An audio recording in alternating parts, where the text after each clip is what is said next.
13 November কি ঘটতে যাচ্ছে এই প্রশ্ন এখন গোটা দেশ জুড়ে তোলপাড়। ক্ষমতাচ্যুত আওয়ামী লীগের ঘোষণা করা লকডাউন কর্মসূচি ঘিরে জনমনে নানা জল্পনা। অনেকে ভাবছে এই কর্মসূচির মধ্য দিয়েই কি দলটি আবারও ফিরে আসার ইঙ্গিত দিচ্ছে, নাকি এটি কেবল রাজনৈতিক শক্তি পরিমাপের একটি পরীক্ষা।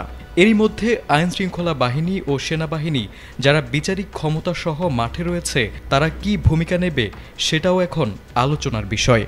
পাশাপাশি 11 নভেম্বর জামায়াত নেতৃত্বাধীন ইসলামী দলগুলোর কর্মসূচি ঘিরেও জনমনে উদ্বেগ আরও বেড়েছে। গত বছরের 5 আগস্ট অভ্যুত্থানে ক্ষমতাচ্যুত হওয়ার পর আওয়ামী লীগের কেন্দ্রীয় নেতৃত্বের বড় অংশই পলাতক নয়তো কারাগারে। দলটি প্রায়ই ভেঙে পড়া অবস্থায় থাকলেও সম্প্রতি বিভিন্ন জায়গায় তাদের ছোট ছোট ঝটিকা মিছিল দেখা গেছে।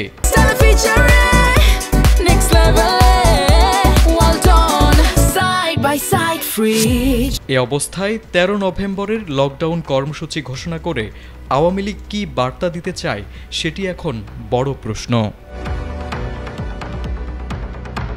মূলত ওই দিন জানা যাবে মানবতা বিরোধী অপরাধের মামলায় শেখ হাসিনার বিরুদ্ধে রায় কবে দেওয়া হবে।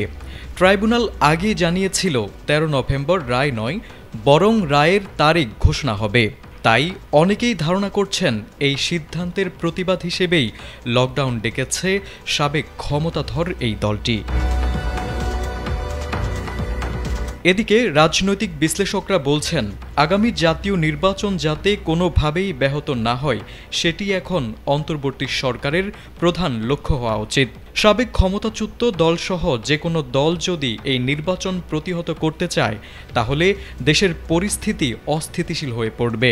তাই একটি অবাধ, সুষ্ঠু ও গ্রহণযোগ্য নির্বাচনের মধ্য দিয়েই রাজনৈতিক স্থিতিশীলতার পথ তৈরি হতে পারে, এমনটাই মনে করছেন অনেকেই।